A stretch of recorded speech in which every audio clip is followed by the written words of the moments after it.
Hello students. आज हम chapter 8 science NCERT के chapter how do organism reproduce के नेक्स्ट टॉपिक को कवर करेंगे। उसके नेक्स्ट टॉपिक्स में हमें एसेक्सुअल रिप्रोडक्शन के बारे में पढ़ना है। पहले हम यहाँ जान लेते हैं कि रिप्रोडक्शन के टाइप्स कितने होते हैं। दो टाइप्स के रिप्रोडक्शन होते हैं, asexual reproduction and sexual reproduction. Asexual reproduction में एक सिंगल पेरेंट ही काफ़ी होते हैं, एक सिंगल पेरेंट से ही एक ऑर्गेनिज्म रिप्रोड्यूस हो जाता है। जबकि सेक्सुअल रिप्रोडक्शन में दो पेरेंट्स कंपलसरी होते हैं। दो पेरेंट्स अगर ना हो तो वहाँ सेक्सुअल रिप्रोडक्शन नहीं होगा। आज हम एसेक्सुअल रिप्रोडक्शन के टाइप्स के बारे में पढ़ते हैं। इसका फर्स्ट टाइप है फ्यूजन। फ्यूजन जो है वो यूनिसेलुलर ऑर्गेनिजम्स में ज़्यादा होते हैं। जैसे कि यूनिसेलुलर ऑर्गेनिजम्स का सिंपल बॉडी डिज़ाइन होता है, एक सिंपल सेल होता है और वो सिंपल सेल्स एक ही मतलब पूरे एक सिंपल सेल से ही उसका पूरा बॉडी का फंक्शन होता है। फिजन दो टाइप्स के होते हैं, बाइनरी फिजन और मल्टीपल फिजन। और बाइनरी फिजन्स में क्या होता है कि जब एक पेरेंट सेल जो होते हैं वो डिवाइड होकर दो डॉटर सेल्स बनाते हैं, इक्वली अपने जैसे आइडेंटिकल दिखने वाले। हालांकि उनमें थोड़ा वेरिएशंस होगा, लेकिन वो बहुत ही ज़्यादा आइडेंटिकल टाइप दिखते हैं। जैसे कि हम यहाँ देख भी रहे हैं अमीबा। अमीबा जो है वो डिवाइड होके दो डॉटर सेल्स बनाया है और जो कि दो एक जैसे आइडेंटिकल दिख रहे हैं। और अमीबा का ये खासियत है कि उसमें जो बाइनरी फिजन होता है वो किसी भी प्लेन में हो सकते हैं, चाहे वो वर्टिकल ऐसे कट जाए चाहे वो ऐसे हॉरिजेंटल कट जाए, दोनों सेम होते हैं। और इसमें इसका कोई फर्क नहीं पड़ता है कि कैसा है।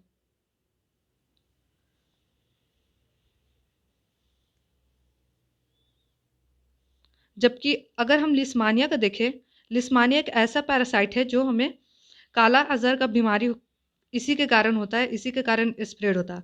और लिस्मानिया में भी बाइनरी फिजन होता है क्योंकि ये यूनिसेलुलर ऑर्गेनिज्म है। इसमें सिंपल मेथड ऑफ रिप्रोडक्शन होगा और असेक्सुअल मेथड का भी सिंपल मेथड ऑफ रिप्रोडक्शन है। बट लिस्मानिया का एक लिमिटेशन है कि वो कोई भी प्लेन से, चाहे वो हॉरिजेंटल प्लेन हो या वर्टिकल प्लेन हो, ऐसे नहीं चलता कि उसमें किसी भी प्लेन से वो डिवाइड कर जाए। वो सिर्फ एक डिफाइंड ओरिएंटेशन होता है, उसी से वो डिवाइड कर सकता है। डिफाइंड ओरिएंटेशन होता है मीन्स, क्योंकि इसका स्ट्रक्चर जो है वो विप टेल लाइक है, मतलब चाबुक के जैसा स्ट्रक्चर है। उसके लास्ट में ऐसे टेल टाइप है चाबुक के जैसा। तो जब वो ऐसे डिवाइड होगा हॉरिजेंटल, तो वो दोनों इक्वल पार्ट में नहीं बटेगा क्योंकि उसके जो हाफ पार्ट है उसमें उसका टेल आ जाएगा। इसलिए इसका लिमिटेशन है कि ये लिम्फमानिया हमेशा लॉन्गिट्यूडनली डिवाइड करता है। जैसे कि ऐसे लॉन्गिट्यूडनली डिवाइड करता है तब जाके वो लिस्मानिया इक्वल पार्ट्स में डिवाइड कर पाता है। अब अब हम डिस्कस करेंगे मल्टीपल फिजन के बारे में। बाइनरी फिजन में तो दो पार्ट्स में, बाई का मीन्स होता है टू, तो वो दो इक्वल पार्ट्स में डिवाइड होता है, दो डॉटर सेल्स में। लेकिन मल्टीपल फिजन में क्या होता है कि कोई ऑर्गेनिज्म, फॉर एग्जांपल प्लाज्मोडियम जो है, जिसके कारण हमें मलेरिया डिजीज स्प्रेड होता है, वो जो ऑर्गेनिज्म है वो कैसे रिप्रोड्यूस करता है? मल्टीपल फिजन के द्वारा।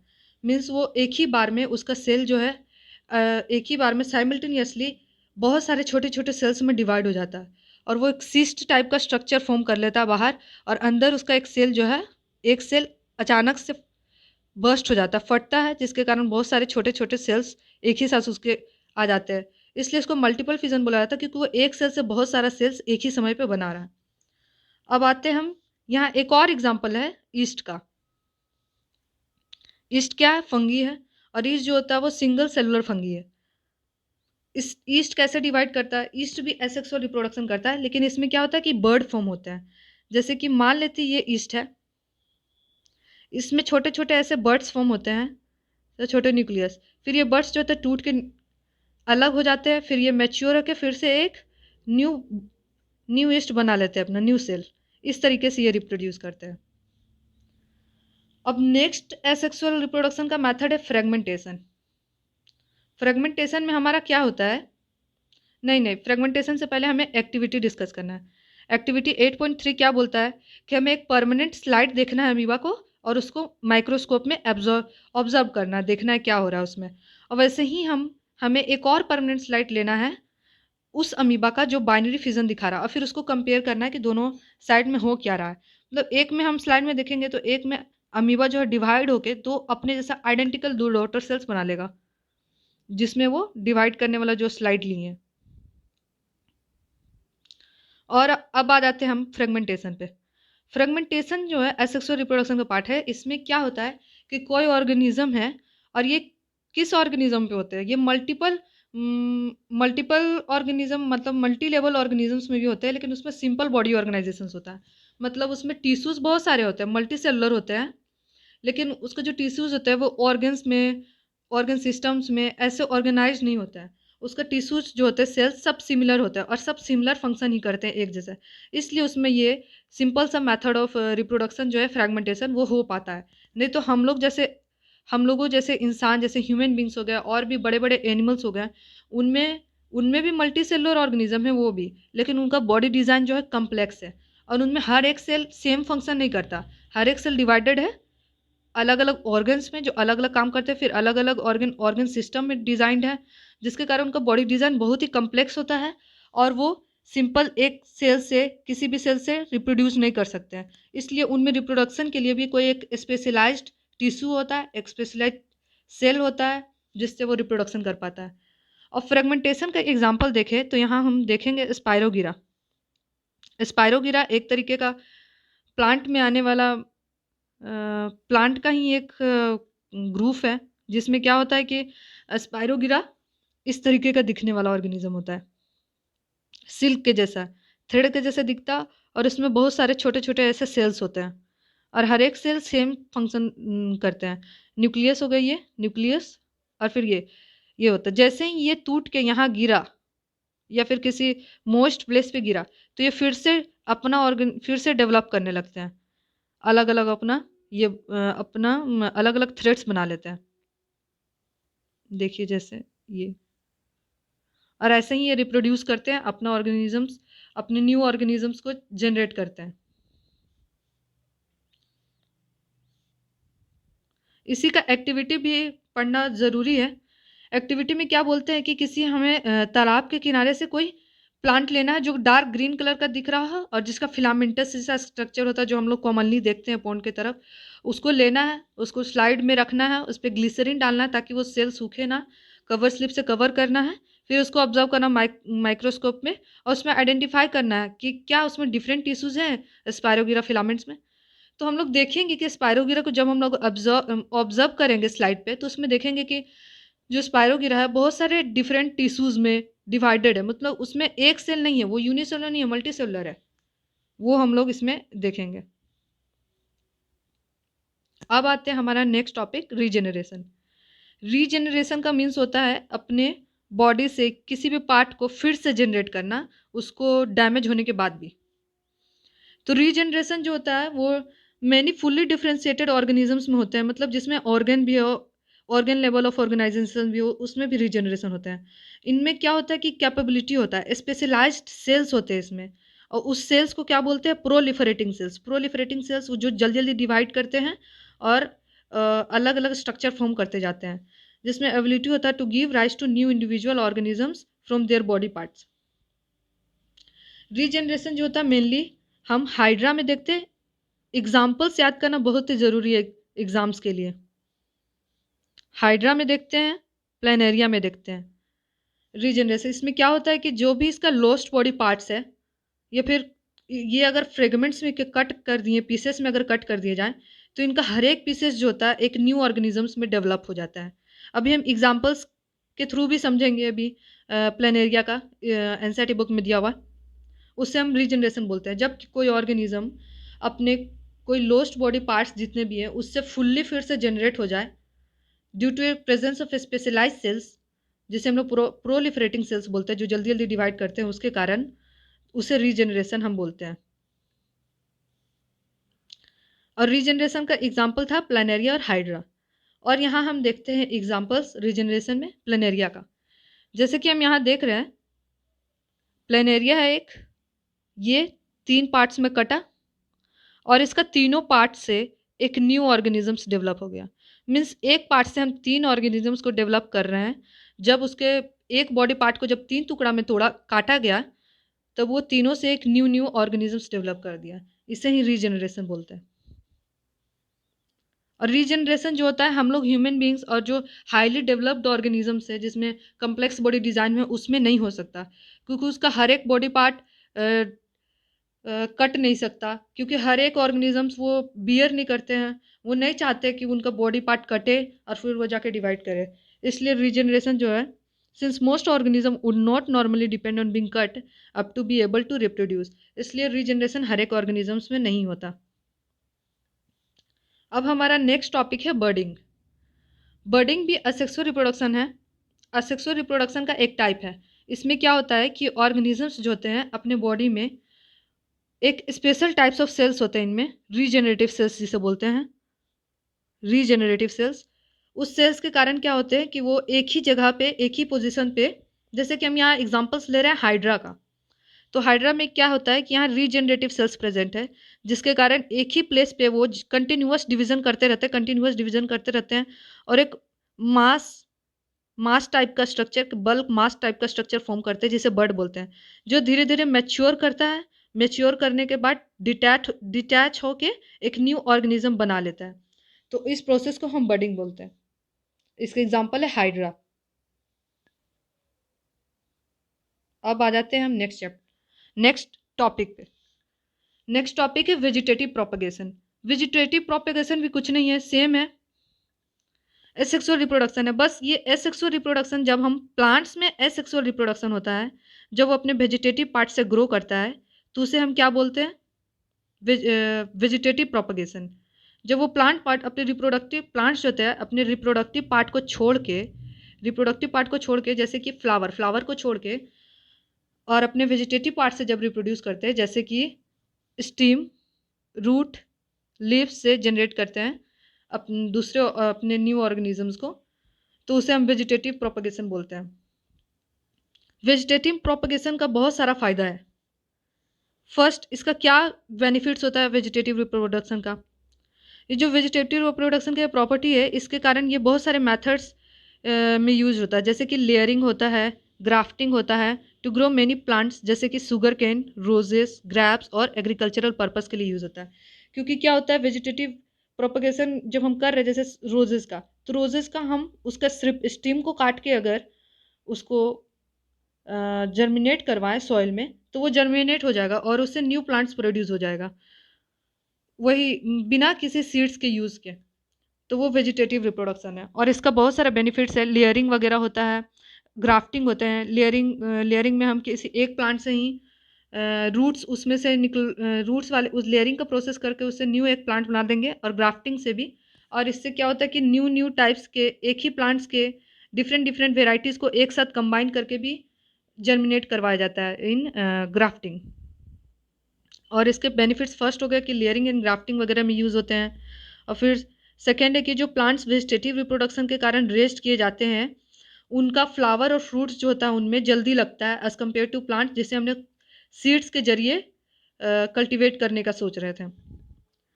और such methods also make possible the propagation of plants such as banana.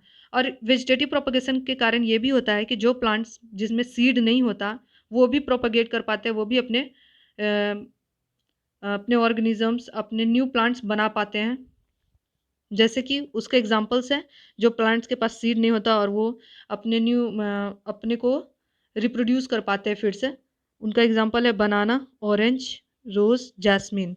Examples रखना, याद रखना बहुत ही ज़रूरी है, ये साथ साथ में याद करते चलना चाहिए, और याद करना ज़रूरी भी है एग्ज़ाम्स के लिए। एग्ज़ाम्स में जब हम लोग एग्जांपल्स दे के कोई भी क्वेश्चंस का लिख रहे हैं अगर थ्योरी, तो उसमें एग्जांपल्स देते हैं तो वो अच्छा इंप्रेशन पड़ता है टीचर्स पे। अनदर एडवांटेज क्या है वेजिटेटिव रिप्रोडक्शन का, is that all plants produce, जितने भी प्लांट्स प्रोड्यूस होते हैं वो सब जेनेटिकली सिमिलर होते हैं अपने पेरेंट प्लांट से। इसलिए पेरेंट्स में जितने भी कैरेक्टर्स हैं, सब उसके जो प्रोजेनी, जो दूसरे प्लांट्स आ रहे हैं उनसे, उनमें सारे के सारे कैरेक्टर ट्रांसफर हो जाते हैं। तो कुल मिला के यहाँ वेजिटेटिव रिप्रोडक्शन के बहुत सारे फ़ायदे हैं। फर्स्ट फ़ायदा था कि इससे हम, फर्स्ट बेनिफिट्स इसका ये है कि हम उससे लेयरिंग और ग्राफ्टिंग अलग अलग मेथड से प्लांट्स को रिप्रोड्यूस करते हैं। फिर उसके बाद क्या होता है कि फ्रूट्स और फ्लावर्स हम जल्दी ले सकते हैं कंपेयर टू दूसरे प्लांट जो सीड से जर्मिनेट करवाए जाते हैं। और फिर अपने पेरेंट्स का जितने भी कैरेक्टर्स है, सब उसके ऑफस्प्रिंग जो उसके प्रोजेनी प्लांट्स है उसमें सारे कैरेक्टर ट्रांसफ़र हो जाते हैं, क्योंकि वो जेनेटिकली बहुत ही ज़्यादा सिमिलर होते हैं और वो ऐसे प्लांट्स को भी प्रोड्यूस करने में, कल्टीवेट करने में हेल्प करते हैं जिनके पास सीड्स नहीं है। और नेक्स्ट हमारा है, इसका टॉपिक एक्टिविटी है। एक्टिविटी में हमें बोला गया है कि हम एक पोटैटो के लेना है और उनमें देखना है, ऑब्जर्व करना है उनके सरफेस को। उनके सरफेस में हर एक जगह नोचेज होंगे, गड्ढे होंगे। पोटैटो है, पोटैटो को अलग अलग जगह पे ऐसे गड्ढे होंगे और जहाँ जहाँ गड्ढे होंगे वहाँ वहाँ थोड़े से ऐसे बर्ड्स टाइप के उसमें से स्ट्रक्चर निकले होंगे, बर्ड्स टाइप के स्ट्रक्चर निकले होंगे।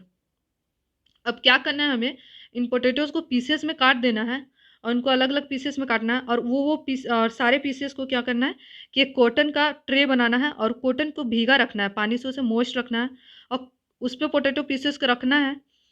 और हर एक जगह को देखना है ध्यान से जहाँ पर बर्ड्स है, मतलब जिस पोटैटो के पीस में बर्ड्स हैं उसको सही से देखना है और ऑब्जर्व करना है कि क्या क्या हो रहा है वहाँ पोटैटो के स्पीसीज में। और थोड़े दिन के बाद उनमें ऑब्जर्व करना है कि उनके पोटैटो, जितने भी पोटैटो के पीसेस हैं वहाँ जिनमें बर्ड्स है और जिनमें नहीं बर्ड्स है, तो उनमें क्या डिफरेंस आ रहा है और कौन से पोटैटो पीस जो है वो ग्रो कर रहे हैं। तो इनमें हम देखेंगे जो जिस पोटैटो पीस में बर्ड्स होते हैं वो ग्रो करते हैं, क्योंकि बर्ड्स उनका वेजिटेटिव पार्ट है, बर्ड्स के कारण उनका प्रोडक्शन होता है और वो रिप्रोड्यूस कर पाते हैं न्यू पोटैटो में।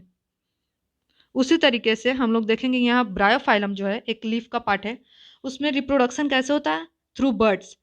इसके जितने भी मार्जिन है, लीफ के मार्जिन, उनके मार्जिन पे ब्रायोफाइलम का वहाँ लीफ के मार्जिन पे बर्ड्स होते हैं, जो बर्ड्स उनमें से डिटैच होके सॉइल में, जब मॉइस्ट सॉइल के कांटेक्ट में आते हैं तो एक न्यू प्लांट्स में ग्रो करने लगते हैं। एक्टिविटी 8.6 में हमें क्या बताया जा रहा है कि हमें एक मनी प्लांट को सिलेक्ट करना, उसे अलग अलग पीसेस में काटने हैं और ऐसे पीसेस में काटने हैं कि जिसमें एक लीफ हो, मतलब नोड नोड नोड वाला जगह काटना है।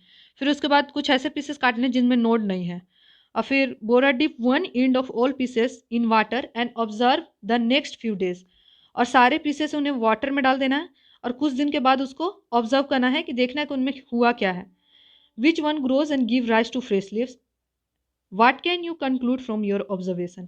तो इनमें हमें दो क्वेश्चन पूछे गए कि हम क्या ऑब्जर्व करेंगे और देखेंगे कि कौन कौन सा जो है उसका पीस ग्रो किया और कौन सा पीस नहीं ग्रो किया। तो हम देखेंगे कि वो पीस ग्रो करता है जिनमें नोड है, वो नोड जो है वो वेजिटेटिव पार्ट के जैसा बिहेव करता है और उनमें से वहाँ से न्यू लीव्स निकलना स्टार्ट होते हैं, वहाँ से न्यू रूट्स ग्रो करना स्टार्ट कर जाते हैं। अब यहाँ हम देखेंगे एक न्यू टॉपिक जिसे बोलते हैं हम टिश्यू कल्चर। टिश्यू कल्चर में क्या किया जाता है कि प्लांट के किसी भी पार्ट्स को वहाँ से कट करके लिया जाता है, फिर उसे एक न्यूट्रिएंट मीडियम में रखा जाता है और वहाँ उस न्यूट्रिएंट मीडियम में क्या होता है कि प्लांट का पार्ट न्यूट्रिएंट्स मिलने के कारण जल्दी जल्दी रैपिडली डिवाइड करना स्टार्ट कर जाता है और डिवाइड करके एक ही साथ ऐसे न्यूट्रिएंट्स मीडियम में प्लांट के पार्ट को रखा गया और इन न्यूट्रिएंट्स से इसको मिले तो ये डिवाइड कर करके बहुत सारा सेल एक साथ बना लेते हैं और जिसे अनडिफरेंशिएटेड मास ऑफ सेल बोलते हैं और जिसका दूसरा नाम है कैलस। कैलस में होता क्या है, कैलस ऐसा एक बल्क मास है जिसका कोई डिफरेंशिएशन नहीं है। इसमें हमें, हालांकि ये बहुत मल्टी सेलुलर है, लेकिन इसमें हम डिफरेंशिएट नहीं कर सकते कि इसमें रूट कहाँ है, इसका लीफ कहाँ है और इसका स्टेम कहाँ है, तो वो कैलस फॉर्म करता है। अब यही कैलस अनदर मीडियम में ट्रांसफर किया जाता है जहाँ हार्मोन्स है ग्रोथ के लिए और डिफरेंशिएशन के लिए। तो वहाँ जैसे ही हम इस कैलस को ट्रांसफ़र करेंगे दूसरे दूसरे ट्यूब से, दूसरे प्लेट से, इन डिफरेंट प्लेट्स जिसमें हार्मोन्स हैं, इन डिफरेंट मीडियम जिसमें हार्मोन्स और ग्रोथ हार्मोन्स वगैरह हैं, तो ये कैलस आएंगे और इनमें फिर से डिवीज़न होगा और ये फिर क्या करेंगे, डिफरेंशिएट करेंगे। डिफरेंशिएट मीन्स ये अलग अलग पार्ट्स इसमें दिखने स्टार्ट हो जाएंगे, इसके लीफ अलग, रूट अलग, स्टीम अलग, तो इसको हम प्लांटलेट्स बोलते हैं। छोटे छोटे प्लांटलेट्स, प्लांट के जैसे दिखने वाला स्ट्रक्चर बहुत ही छोटे छोटे वो फॉर्म हो जाएंगे और जब हम उस प्लांटलेट्स को सोइल में प्लेस करेंगे तो वो ग्रो हो जाएंगे न्यू प्लांट्स में यूजिंग टिश्यू कल्चर। तो टिश्यू कल्चर का बहुत ही फ़ायदा है अभी के टाइम में। टिश्यू कल्चर से हम छोटे छोटे से जगह पे बहुत सारे प्लांट्स को एक साथ जर्मिनेट कर सकते हैं और उसको ग्रो कर सकते हैं इन फील्ड्स जाके फ्यूचर में। तो इससे क्या होता है कि एक तो हमें स्पेस का कोई प्रॉब्लम नहीं होगा, कम से स्पेस में हम बहुत सारे प्लांटलेट्स को ग्रो करके और फिर उसका सॉइल में जर्मिनेट करवा सकते हैं। और दूसरा फ़ायदा ये होता है कि हम उसमें डिजीज़ रेजिस्टेंस प्लांट्स को जर्मिनेट करवा सकते हैं by choosing disease free x plant means plant का वो पार्ट चूज़ करेंगे कल्चर के लिए जो डिजीज़ फ्री है, डिजीज़ इसमें नहीं है। अब आ जाते हैं हमारा नेक्स्ट टॉपिक स्पोरुलेशन में। स्पोरुलेशन मीन्स होता है स्पोर फॉर्मेशन, मतलब स्पोर फॉर्मेशन मीन्स होता है स्पोर से भी हम लोग एसेक्सुअल